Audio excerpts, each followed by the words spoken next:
I am Jason Abraham, the Shadow Teacher.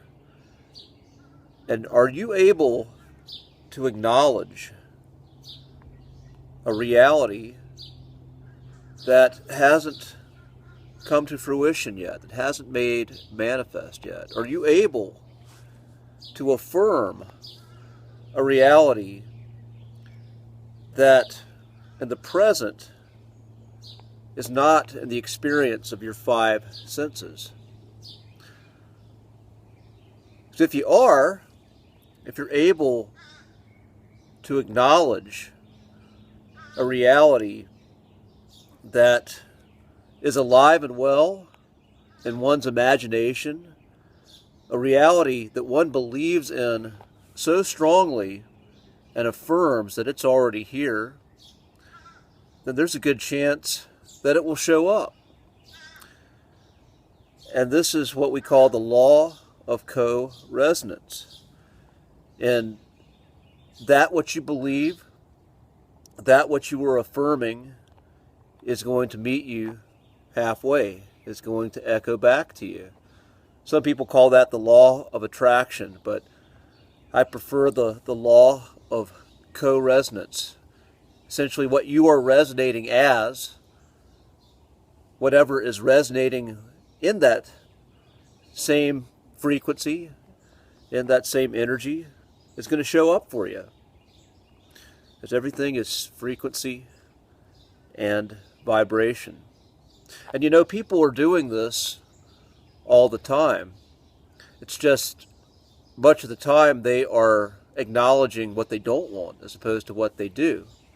They don't believe what they want is possible for them for whatever reason, whether they deep down believe they don't deserve it, they're not worthy of it, or they don't have the tools within them to generate it.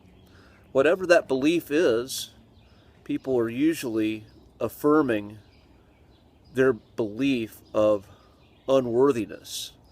You hear it all the time. Just listen to what people complain about.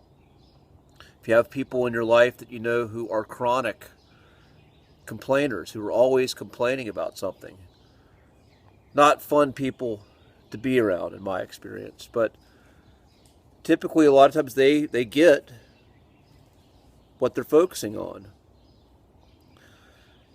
And again, this principle is very simple, but it's not easy.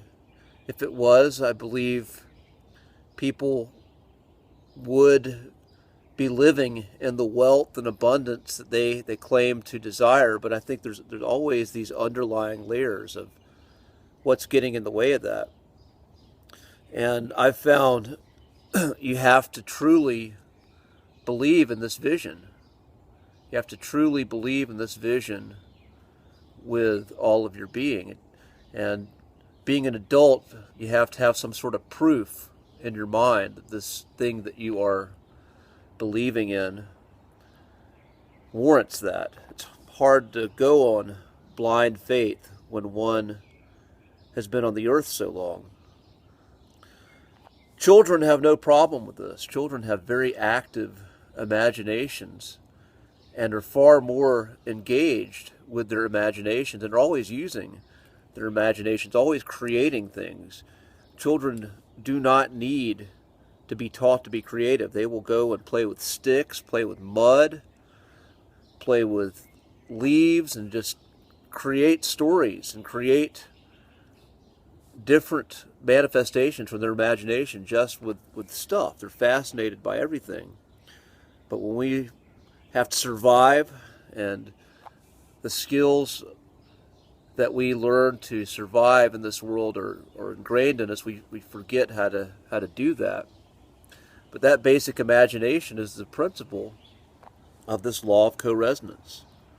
And it can be applied on a much grander scale. So think about things that you enjoy that are in your life right now, that are in your reality. one of the ultimate affirmations is if you have something, if someone gives you a gift, what do you say? You say thank you. You're affirming and thanking someone for the gift they've given you. So gratitude is one of the ultimate expressions of affirming something positive in your life. So again, the question is, can you be grateful for something that has not manifested in your five senses yet? Can you be truly grateful for that? And if you can answer yes, once again, with this law of co-resonance, there is a good chance it will show up. So I'm going to leave you with this. What are you grateful for? What are you grateful for? What do you see, and what are you grateful for? What are you going to acknowledge that you are genuinely grateful for? Because it's got to be real. You have to really feel it and see it for this to work.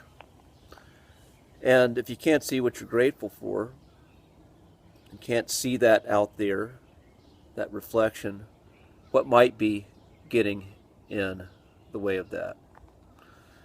And I'm going to end this transmission. Be strong, be well, and I'll see you on the other side.